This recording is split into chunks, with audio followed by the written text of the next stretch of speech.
Assalamualaikum warahmatullahi wabarakatuh. Alhamdulillahi rabbil alamin. Alladzi nahmaduhu wa nasta'inuhu wa nastaghfiruh. Wa na'udzu billahi min syururi anfusina wa min sayyiati a'malina. May yahdihillahu fala mudhillalah wa may yudlil falan tajida lahu waliyyan mursyida. Asyhadu an la ilaha illallah wa asyhadu anna Muhammadan abduhu wa rasuluhu la nabiyya ba'd. Allahumma fassalli wa sallim ala hadza nabiyil karim Muhammadin sallallahu alaihi wasallam la nabiyya ba'd. Bapak-bapak, ibu-ibu yang saya hormati serta generasi muda yang saya sayangi. Baiklah, pada kesempatan yang berbahagia ini kita akan melanjutkan membaca buku Biografi Rasulullah, sebuah studi analitis berdasarkan sumber-sumber yang otentik yang disusun oleh Dr. Mahdi Rizqullah Ahmad. Baik, langsung kita bacakan. Bismillahirrahmanirrahim. Beberapa ekspedisi militer. 1. Antara Ghazwah Khaybar sampai Umrah Al-Qada. Ekspedisi militer Umar bin Khattab ke Turabah. Rasulullah SAW mengirimkan 1 regu pasukan berkekuatan 30 tentara berkuda ke Bani Nadar bin Muawiyah bin Bakar bin Hawazin dan Bani Jasam bin Bakar bin Hawazin. Keduanya berada di Turabah, sebuah tempat yang berada di dekat Mekah. Regu ini dipimpin oleh Umar bin Khattab. Demi mengetahui keberangkatan pasukan ini, Bani Nadar dan Bani Jasam pun kabur. Maka Umar dan pasukannya pun kembali dengan membawa harta rampasan perang dari Bani Nadar dan Bani Jasam. Peristiwa ini terjadi pada bulan Sya'ban tahun ke-7 Hijriah. B. Ekspedisi militer Abu Bakar As-Siddiq ke Najd. Rasulullah SAW mengirim 1 regu pasukan yang dipimpin oleh Abu Bakar As-Siddiq untuk menyerbu Bani Fazarah di daerah Najd. Pertempuran akhirnya berkecamuk dan memakan banyak korban. Di dalam pasukan Abu Bakar terdapat Salamah bin Al-Aqwa. Ia berhasil menawan sejumlah tawanan perempuan dan anak-anak. Lalu Abu Bakar meminta darinya seorang tawanan perempuan yang berparas cantik yang kemudian diminta lagi oleh Rasulullah SAW. Tawanan perempuan inilah yang akhirnya digunakan untuk menebus orang-orang Islam yang menjadi tawanan di Mekah.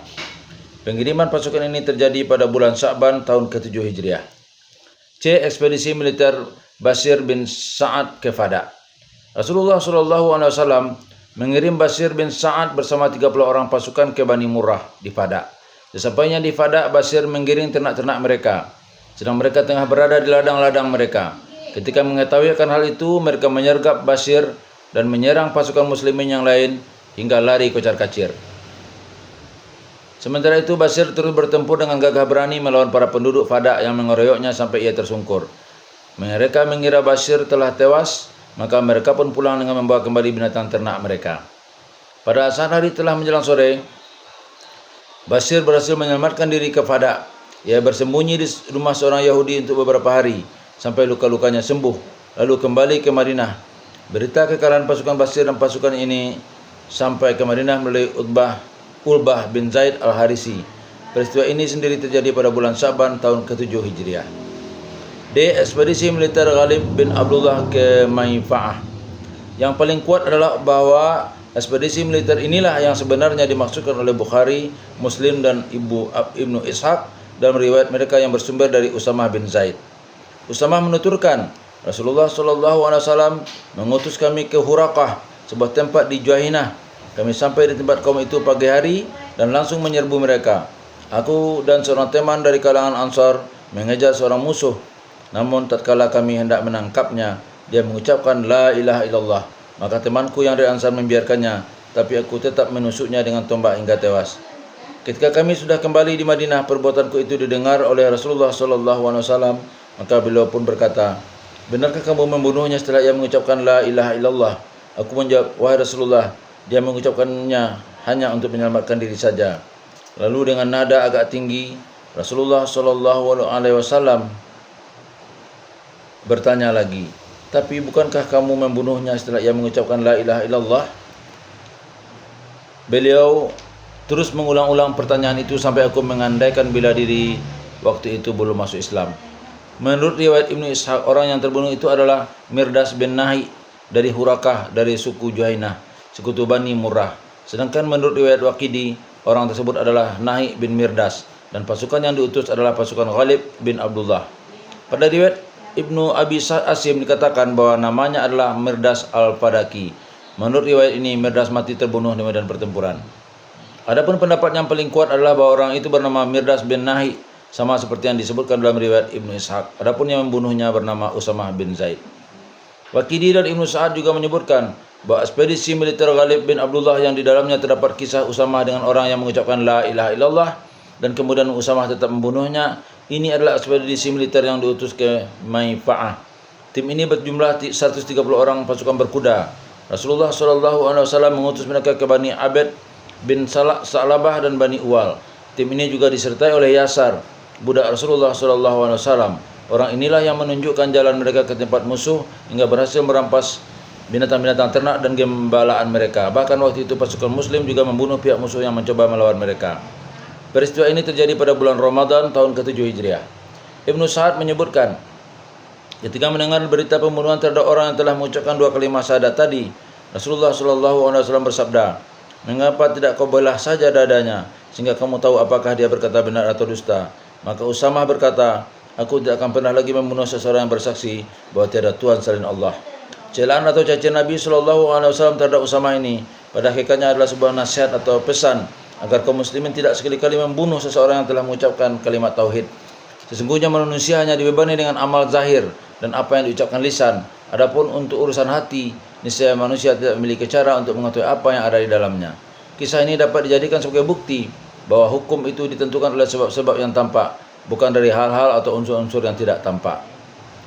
Ekspedisi militer Bashir bin Sa'ad ke Jinab. Rasulullah SAW mendengar bahwa sekumpulan orang-orang dari suku Qatafan di Jinab bersedia menjalin kesepakatan dengan Uyainah bin Hisn untuk menyerang Madinah. Maka Rasulullah SAW segera memanggil Bashir bin Sa'ad dan menunjuknya sebagai pimpinan pasukan. Beliau mengutusnya bersama 300 orang pasukan. Harkian sampailah mereka di perkampungan suku Yumni dan Jabar. Keduanya lebih condong kepada suku Jinab. Sementara itu Jinab sendiri bermusuhan dengan penduduk Silah, Khaybar dan Wadi Al-Qura. Atas beberapa pertimbangan akhirnya pasukan Bashir berhenti di Silah. Setelah itu mereka baru mendekati kaum itu. Lalu mereka mendapatkan sejumlah binatang gembalaan yang telah ditinggalkan para pengembalanya yang lari tunggang langgang untuk memberitahu kaumnya bahwa pasukan muslimin telah datang menyerang. Maka semua penduduk kampung tersebut kabur menyelamatkan diri ke daerah pedalaman. Karena itu ketika Bashir masuk ke dalam kampung musuh itu, dia hanya mendapatkan 2 orang saja. Bashir lalu menawan mereka dan membawa keduanya menghadap Rasulullah SAW. Kemudian keduanya masuk Islam dan akhirnya dibebaskan. Peristiwa ini terjadi pada bulan Syawal tahun ke-7 Hijriah.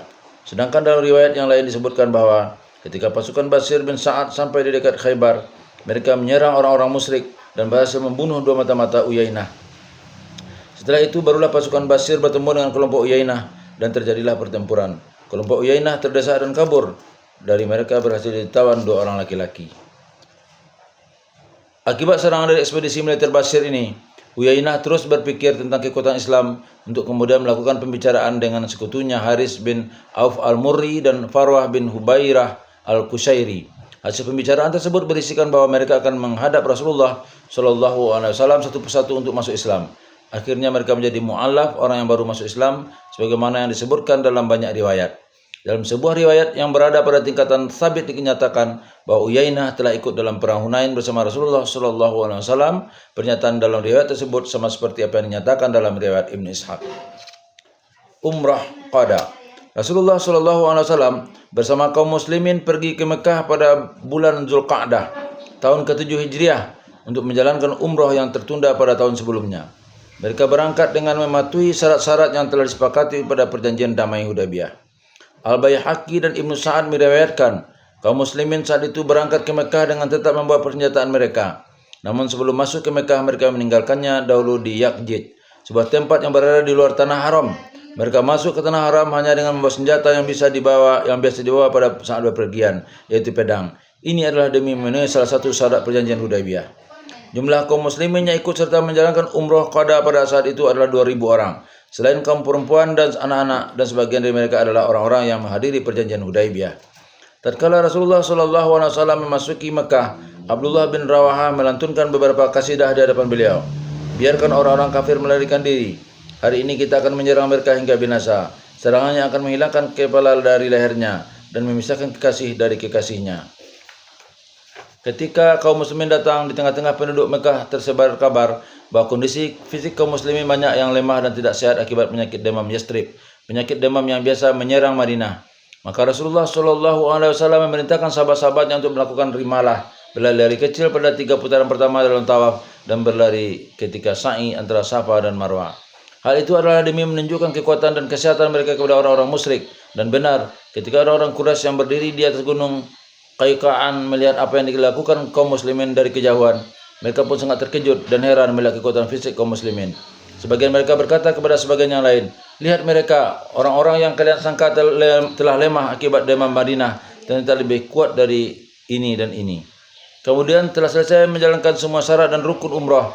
Bila memerintahkan beberapa orang sahabat untuk menggantikan beberapa sahabat lainnya masih menjaga persenjataan di lembah Ya'jid, yakni agar mereka juga dapat melaksanakan ibadah umrah. Para sahabat pun segera melaksanakan apa yang diperintahkan oleh Rasulullah SAW tersebut. Kemudian Rasulullah SAW masuk ke dalam Ka'bah dan beriktikaf di dalamnya hingga waktu zuhur tiba. Setelah itu Rasulullah SAW memerintahkan Bilal untuk mengumandangkan azan di atas dinding Ka'bah. Setelah kaum muslimin berada di kota Mekah selama 3 hari, orang-orang Quraisy menemui Ali radhiyallahu an. Mereka berkata kepadanya, katakan kepada sahabatmu Rasulullah SAW untuk segera keluar dari Mekah karena waktu yang telah disepakati sudah habis. Maka Rasulullah SAW pun keluar dari Mekah dan berhenti di sebuah tempat bernama Sarif. Bila singgah di tempat tersebut untuk beberapa waktu sambil menunggu semua kaum muslimin berkumpul. Setelah itu Rasulullah SAW baru kembali ke Madinah bersama mereka semuanya. Kepulangan mereka ini adalah pada bulan Zulhijjah. Pada umrah kali ini Rasulullah SAW menikahi Maimunah binti Haris al-Amariyah, saudara perempuan Ummi Fadal, istri paman beliau, Abbas. Beliau melangsungkan pernikahannya di Sarif menurut pendapat yang kuat. Pernikahan ini berlangsung setelah Rasulullah SAW melakukan tahallul, mencukur rambut sebagai tanda selesainya pelaksanaan manasik haji atau umrah dari ihramnya. Sebelumnya Maimunah adalah mantan istri Abu Rihim bin Abdul Uzza, tapi ada juga yang mengatakan bila ia itu mantan istri saudara Abu Rihim yaitu Huwaitib. Namun ada pendapat lain yang mengatakan bila Maimunah adalah mantan istri Sakburah bin Rihim. Syahdan, ketika Rasulullah SAW hendak meninggalkan Mekah bersama rombongannya, Ammarah binti Hamzah mengejar mereka seraya memanggil-manggil, "Hai paman-pamanku, tunggu aku." Maka Ali pun berhenti, lalu ia menghampirinya dan menyerahkannya kepada Fatimah. Ammarah sendiri adalah masih berkeponakan Ali. Disebutkan Ali, Zaid dan Ja'far sempat memperebutkan Ammarah untuk merawatnya. Pada saat itu Ali berkata, "Aku akan mengasuhnya karena dia adalah kemenakanku." Akan tetapi Ja'far menimpali, "Tidak, aku yang akan mengasuhnya karena selain kemenakanku, bibinya adalah istriku." Tidak mau kalah dari keduanya, Zaid berkata, "Tidak, tapi akulah yang akan merawatnya karena dia juga masih putri saudaraku." Akhirnya Rasulullah SAW memutuskan supaya gadis belia itu diasuh oleh bibinya sendiri. Beliau berkata, "Kedudukan bibi sama seperti ibu kandung." Lalu beliau berkata kepada Ali, "Kamu adalah bagian dariku dan aku bagian darimu." Beliau berkata kepada Ja'far, "Kamu mirip denganku dalam sifat dan bentuk tubuhku." Adapun kepada Zaid, beliau berkata, "Kamu adalah saudara kami dan sekaligus pembesar kami." Alasan keputusan ini tak lain karena Ja'far masih satu muhrimnya, yakni seorang laki-laki tidak boleh menikahi seorang wanita dan bibi wanita itu sekaligus. Dari kisah ini kita dapat menarik hukum fikih bahwa kalah bibi dari pihak ibu lebih diutamakan dalam hal hadanah hak pengasuhan seorang anak dibandingkan dengan kerabat-kerabat lain sesudah kedua orang tua. Kisah ini juga dapat dijadikan sebagai dalil untuk mengutamakan kalah bibi dari pihak ibu daripada ammah bibi dari pihak ayah dan kerabat ibu daripada kerabat ayah. Karena ketika Rasulullah SAW memutuskan untuk menyerahkan Ammarah kepada Khalah, bibi dari pihak ibunya, pada waktu itu Ammah, bibi dari pihak ayahnya juga ada di tempat itu. Ini adalah pendapat Asy-Syafi'i, Malik, Abu Hanifah dan Ahmad dalam satu riwayat dari beliau.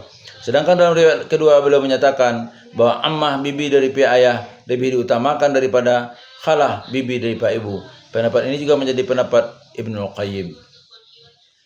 Ekspedisi militer dan berbagai peristiwa antara Umrah Qada sampai ekspedisi militer ke Mu'tah. 1. Ekspedisi militer Ibnu Abi al-Auja as-Sulami. Setibanya dari Umrah Qada, Rasulullah SAW mengutus Ibnu Abi al-Auja bersama 50 pasukan berkuda ke Mu'tah.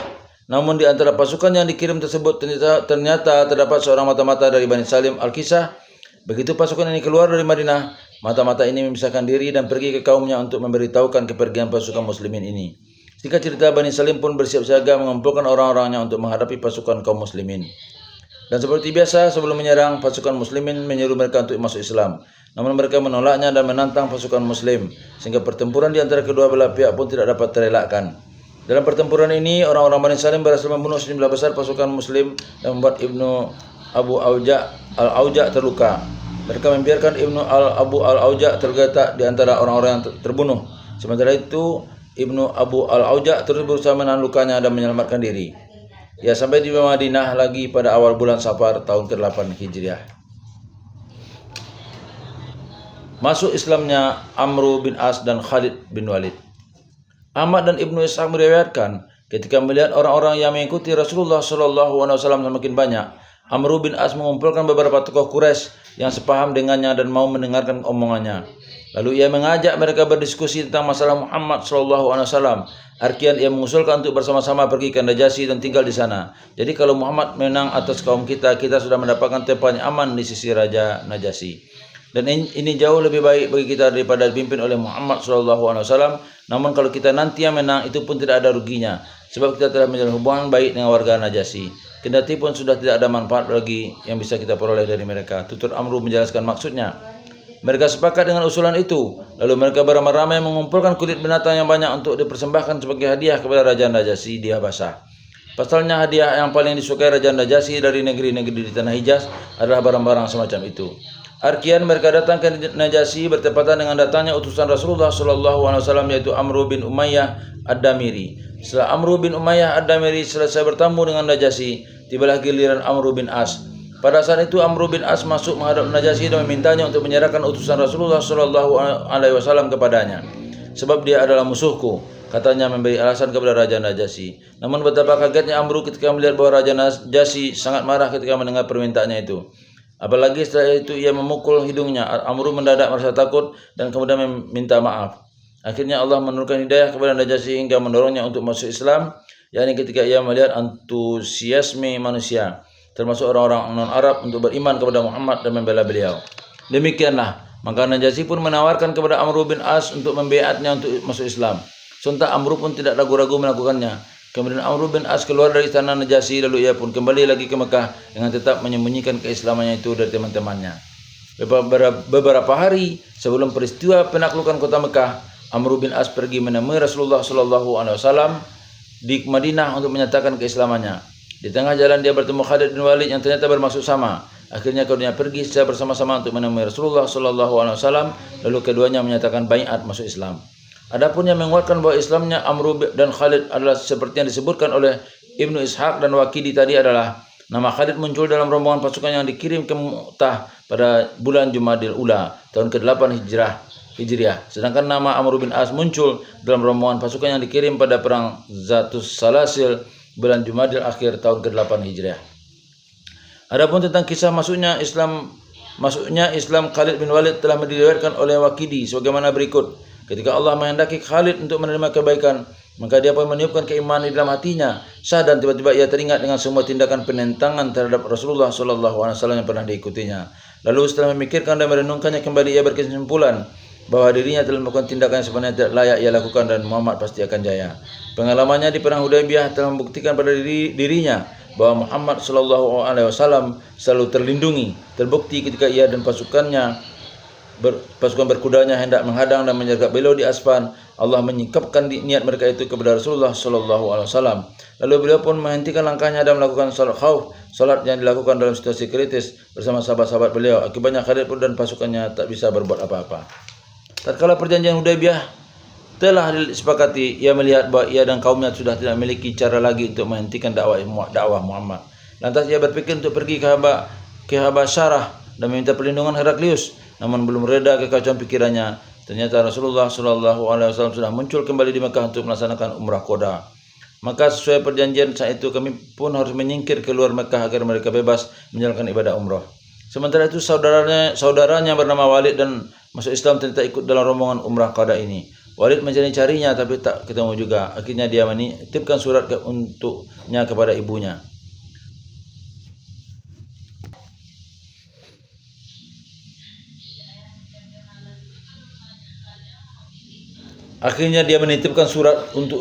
ibunya. Dalam surat itu, Walid mengungkapkan keheranannya terhadap ketidakmampuan orang seperti Khalid untuk memahami kebenaran Islam. Kemudian Walid juga mengabarkan bahwa Rasulullah Shallallahu Alaihi Wasallam telah menanyakan dan mengatakan sesuatu tentang dirinya atau Khalid sebagaimana berikut. Tidak selayaknya orang seperti dia itu tidak memahami Islam. Seandainya keperkasaan dan kekerasannya itu ia manfaatkan bersama kaum muslimin untuk memerangi kaum musyrikin, maka hal itu lebih baik baginya. Dan kami niscaya akan memberinya tugas dan kedudukan yang pantas untuknya di tengah-tengah kaum muslimin. Tak lama kemudian, yaitu setelah membaca surat dari Walid ini, di hati Khalid muncul satu semangat baru dan keinginannya untuk hijrah pun tak terbendung lagi. Dan keinginannya untuk segera masuk Islam ini bertambah besar setelah ia bermimpi berada di negeri yang sempit dan tandus. Lalu ia keluar dari negeri itu menuju negeri yang hijau dan luas. Dan sungguh ini adalah pertanda yang baik, ucapnya waktu itu. Sesampainya di Madinah, ia menceritakan mimpinya itu kepada Abu Bakar. Maka Abu Bakar berkata, keluarnya engkau dari negeri yang sempit dan tandus itu mengisyaratkan bahwa Allah telah memberimu hidayah untuk menerima Islam. Adapun tempat yang sempit itu tidak lain adalah kemusyrikan. Ketika tekadnya sudah bulat untuk berhijrah, Khalid ingin ditemani oleh orang-orang yang berkedudukan setara dengan dirinya. Maka ia pun menemui Safwan bin Umayyah dan Ikrimah bin Abi Jahal. Akan tetapi keduanya menolak sehingga ia pergi hijrah seorang diri ke Madinah. Di tengah perjalanan ia berjumpa dengan sahabatnya Utsman bin Talhah. Kemudian ia mengabarkan kepada Utsman bin Talhah tentang maksud dan tujuannya. Dari situ Utsman baru mengerti bahwa Khalid memiliki tujuan sama dengan dirinya. Akhirnya keduanya sepakat untuk melakukan persiapan masing-masing dan bertemu di Ya'jad besok paginya. Keduanya sama-sama berangkat dari tempat masing-masing sebelum subuh dan bertemu di Ya'jad ketika fajar tiba. Setelah itu keduanya berjalan bersama-sama hingga tiba di Al-Hudah. Di sana mereka berdua bertemu dengan Amru bin As. Mereka berkenalan lalu pergi bersama-sama menuju Madinah. Ketiganya pun masuk Islam. Peristiwa ini terjadi pada bulan Safar tahun ke-8 Hijriah.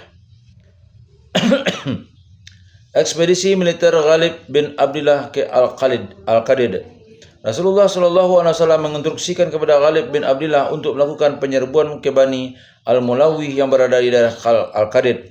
Di tengah perjalanan, tepatnya ketika tiba di wilayah Qudait, pasukan Muslim bertemu dengan Haris bin Malik atau Ibnu Al-Barsa Al-Laythi. Lantas mereka menangkapnya. Haris mengaku kepada mereka bahwa dirinya dalam perjalanan untuk menemui Rasulullah Shallallahu Alaihi